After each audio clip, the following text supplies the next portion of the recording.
agradeceros vuestra presencia y aprovechar también en el apartado de agradecimiento por una parte a la librería Luna Nueva, que ha colaborado con nosotros en la presentación del libro, y a Luis, el director de estas instalaciones, que siempre están a la disposición,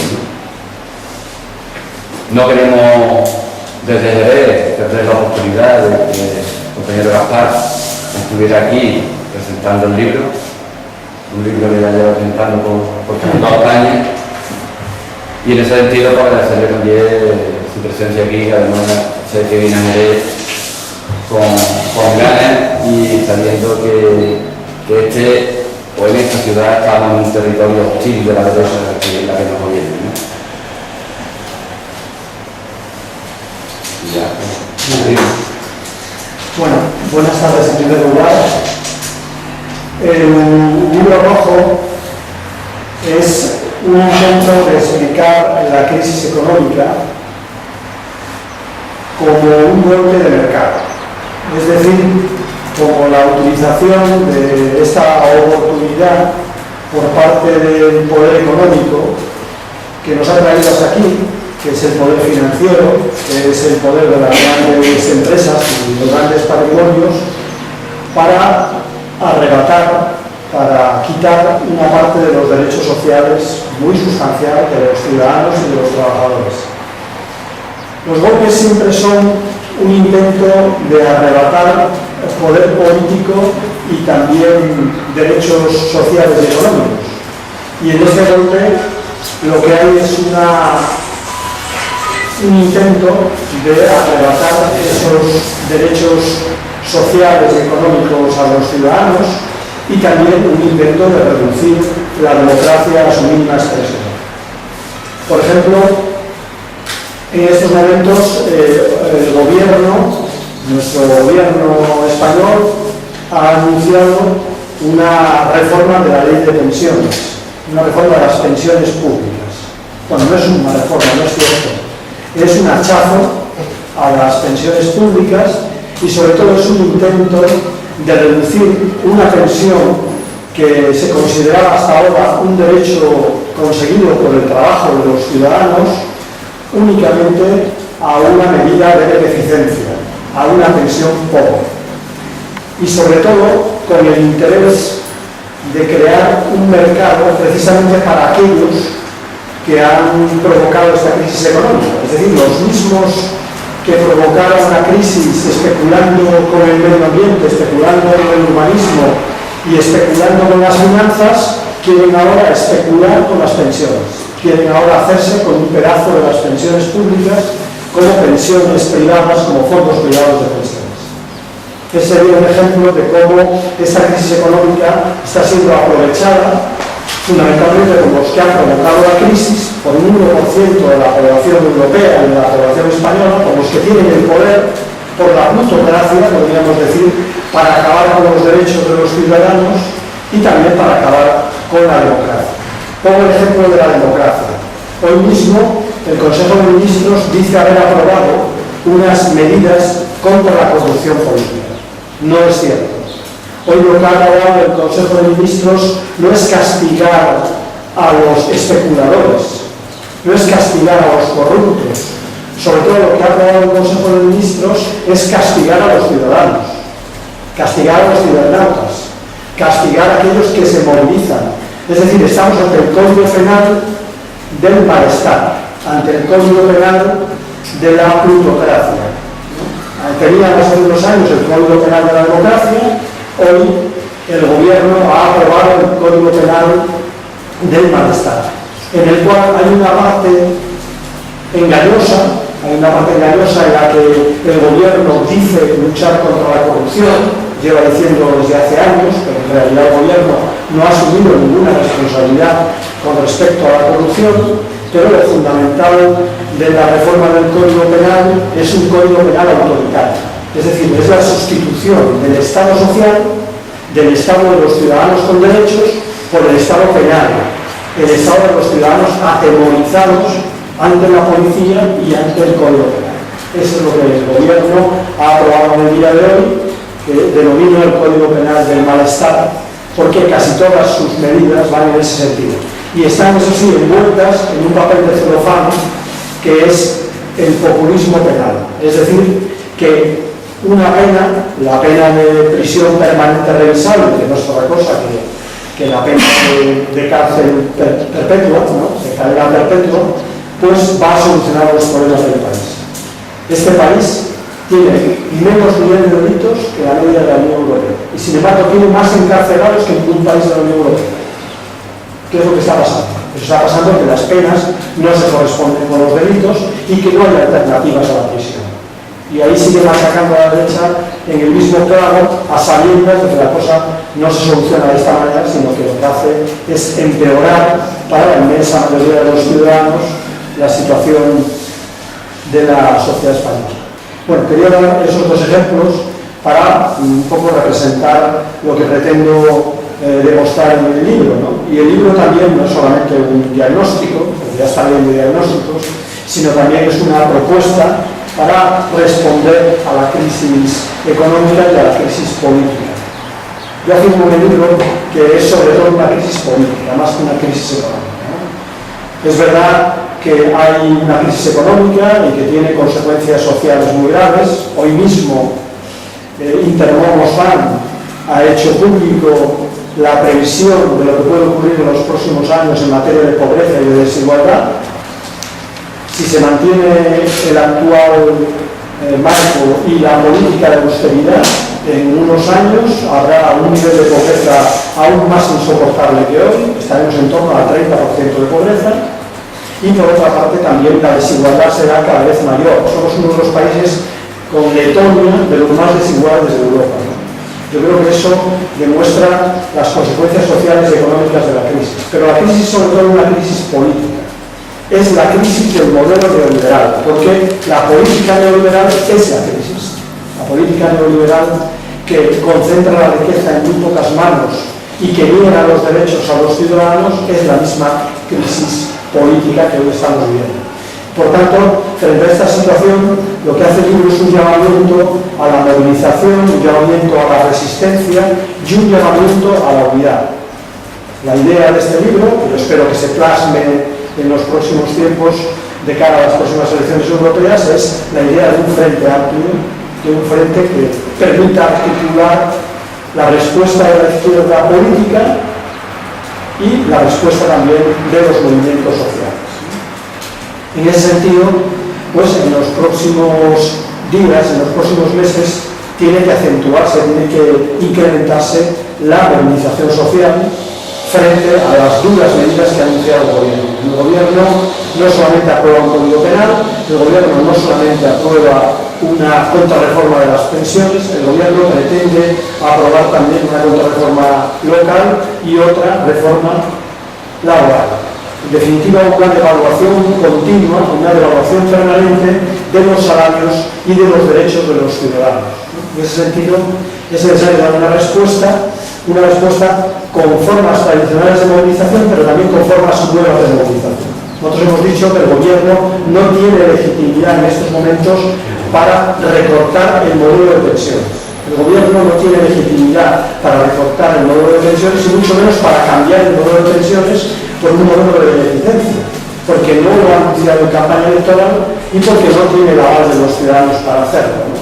Por lo tanto, si el gobierno sigue adelante con esta medida, nosotros nos moveremos con el resto de las organizaciones sociales, con las fuerzas políticas, para realizar una consulta a los ciudadanos, para que se demuestre de nuevo, lo sabemos ya por las encuestas, pero para que se demuestre de nuevo también en la realidad que los ciudadanos rechazan esta medida, para que haya un referéndum público para que los ciudadanos opinen en relación a un tema tan importante y que afecta a las vidas de las próximas generaciones como es la reforma del sistema de pensiones. Bueno, pues esa es una plasmación de esa idea que tenemos del Frente Amplio. Y luego, por último, hoy el gobierno ha tenido la desvergüenza de aprobar la tarjeta sanitaria única. Pero ¿cómo es posible esta insensibilidad social del gobierno?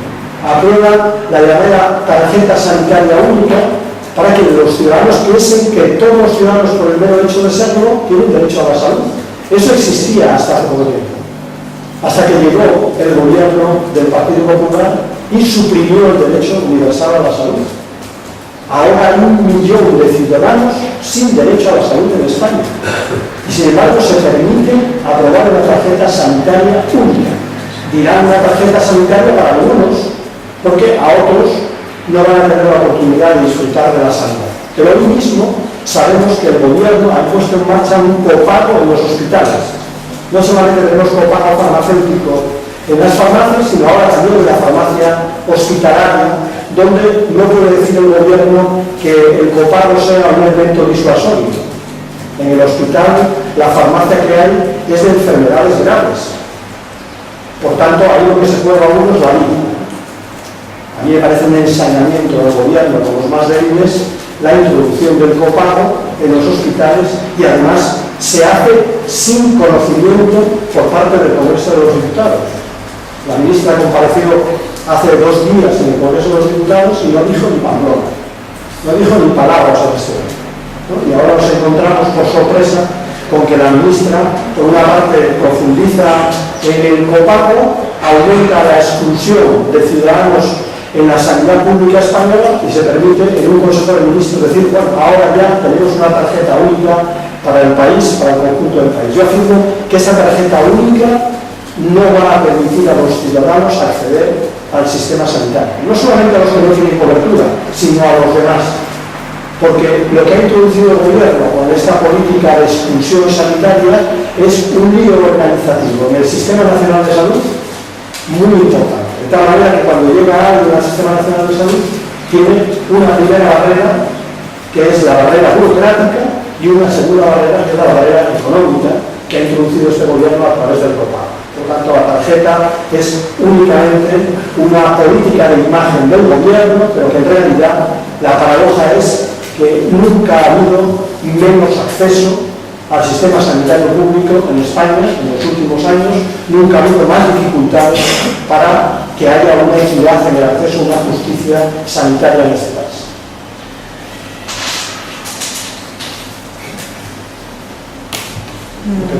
Está hablando de las elecciones europeas, de los preparativos y tal, no sé ahora mismo cómo se presenta, porque tienen todavía que imagino, agrupar a muchos partidos que a lo mejor podrían hacerse frente común.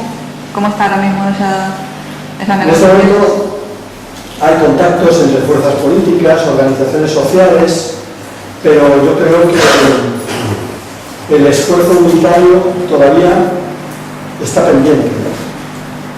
Es verdad, podemos decir que nos queda tiempo para las elecciones europeas, pero el reto es tan importante y la responsabilidad es tan importante que yo quiero hacer un llamamiento para que esos contactos vayan madurando cada vez más, ¿no? Y para que no prime la tentación de presentarse en solitario, de probar fortuna en solitario en estas elecciones europeas, sino que prime el objetivo fundamental. El objetivo fundamental es dar un mensaje a Europa de que esta Europa es imposible, de que esta Europa sin ciudadanos, esta Europa sin trabajadores y esta Europa sin derechos es imposible. Creo que ese mensaje es fundamental. Y para ese mensaje no bastan una serie de candidaturas, para ese mensaje hay que tener un resultado contundente y amplio. Y yo creo que de la misma manera, la mejor forma de cuestionar la actitud del Partido Popular, tanto en relación a la corrupción como en relación también a la política económica y social ante la crisis, es que tenga una sanción electoral. Porque está bien que tenga una sanción en la calle, es bueno que haya movilización y que haya contestación en la calle, pero hay que tener una representación también en las instituciones. Yo creo que esa representación es fundamental en las próximas elecciones europeas. Lo que podría desestabilizar al Partido Popular no es solamente la movilización ciudadana, sino también es un fracaso electoral en las próximas elecciones europeas que le obligase a cambiar su política, que le obligase a convocar elecciones generales, que le obligase a consultar a los ciudadanos. También el gobierno ha hecho público sus 40 puntos contra la corrupción, no sé qué opinión me parece. Las películas del oeste utilizan utilizaban siempre un número reducido de indios para aparentar que daban vueltas y aparentaban que eran muchos, ¿no? Yo creo que el gobierno es la enésima vez que nos presenta una batería de iniciativas sobre la lucha contra la corrupción. Y yo creo que para que sea creíble esa propuesta del gobierno frente a la corrupción, lo primero que tiene que hacer el gobierno es cumplir con la ley, antes de inventarse nuevas leyes. Y este gobierno no cumple la ley en relación a la lucha contra la corrupción. Difícilmente podemos creer que va a promover leyes más duras, leyes más restrictivas frente a la corrupción. Primero, el gobierno cumple la ley para tener alguna credibilidad. Y luego, en segundo lugar, este gobierno no asume ninguna responsabilidad política. Y sin cumplir la ley y asumir responsabilidades políticas, todo este tipo de medidas son mera propaganda. Mera propaganda que ya ha hecho en varias ocasiones, por eso digo las películas del oeste, porque ha hecho en varias ocasiones el propio presidente del gobierno. Cada vez que hay un debate parlamentario presenta una batería de iniciativas sobre la lucha contra la corrupción y luego esas iniciativas se convierten en lo contrario. Yo quiero recordar que la reforma del Código Penal anticorrupción del señor Gallardón terminó siendo la amnistía fiscal de los corruptos. O sea, para ese viaje necesitamos reformas. Entonces, que el gobierno se ponga por una parte a cumplir la ley, por otro lado que el gobierno asuma responsabilidades políticas, sobre todo que no nos engañen con anuncios falsos de reformas legales que luego se convierten en todo lo contrario, ¿no? Y pongo el ejemplo de la ley de lucha contra el fraude fiscal y de la ley de lucha contra la corrupción, porque al final terminó siendo lo contrario. Terminó siendo una ley de amnistía fiscal de los defraudadores, donde entró el señor Bárcenas también, en esa amnistía. O sea, vamos, vaya negocio que hemos hecho. Esta tarde se ha anunciado que el rey deberá otra vez operarse de la cadera. ¿Cree que a lo mejor ya es momento de que deje sus funciones? Yo esa decisión se la dejo a la Casa Real. Soy republicano y por tanto yo sigo pensando que la mejor fórmula para este país es una fórmula republicana. Ya le dejo a los monárquicos de uno y otro pelaje que discutan sobre si debe continuar el rey o si debe haber una abdicación o una renovación de la monarquía.